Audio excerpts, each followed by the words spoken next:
45 jours de dépôt de candidature pour les épines, mais l'opération de réception. Après le gouvernement. Oui. Vous êtes intéressé, mais vous n'êtes pas concerné. Non, on n'est pas concerné. On n'est pas concerné. Je pense que pour toutes ces nouvelles provinces.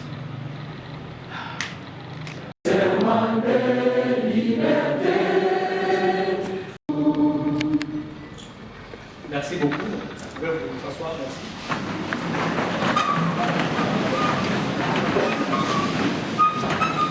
Il y aura une large adhésion de notre population pour aboutir à des élections libres, démocratiques, transparentes et apaisées.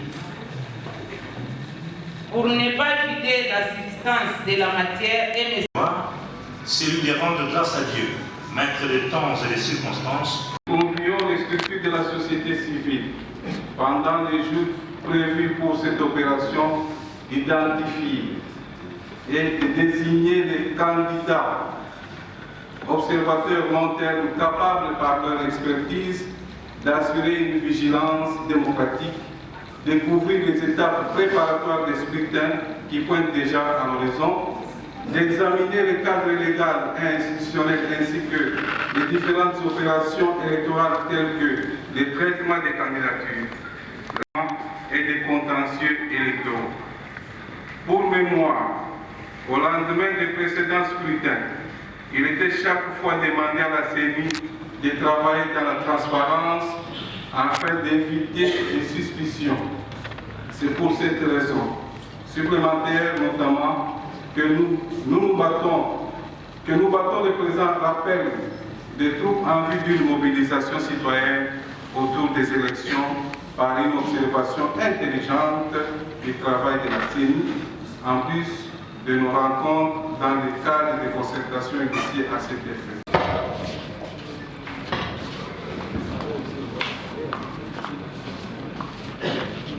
C'est avec impartialité que vous allez faire.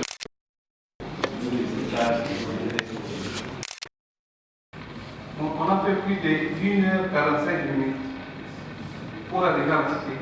15 km. On a rencontré 12 ponts. Donc 7 ou 6 en très mauvais état. On était obligé de franchir les petites rivières. Le déploiement des matériels électoral dans ce pays nous prend 45 jours pour que le matériel arrive partout. Alors, cette opération, nous l'avons programmée au mois de janvier. Si vous voulez qu'on fasse ça maintenant, on arrête tout. On attend. C'est ça le problème. La CENI est disposée à faire cette opération. Mais la CENI avait dit au mois de janvier, parce que nous devons nous préparer.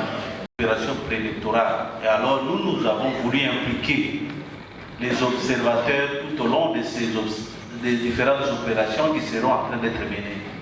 Mais néanmoins, le jour du vote, les observateurs tout court. Donc, observateur long terme, il intervient à la phase préélectorale, à la phase électorale et à la phase post-électorale. C'est ça. Le mandat est capable de faire le travail. Je ramasse aussi une autre question, les duplicata. Là, ce sont les candidats députés. Oui, oui. Ah, je croyais que c'est... 44 fois, s'il y a intérêt. C'est ça. Oui, c'est ça. Excellence, qu'est-ce que vous allez faire par rapport au cas des deux? Un projet. Oui. Les ONG, l'Union européenne, même les États-Unis ont l'argent. Mais à vous maintenant, ONG, de faire des projets. Mais nous avons Mis en place. C'est cette commission-là qui va aussi par lequel Congo central. Tous les financements passent par.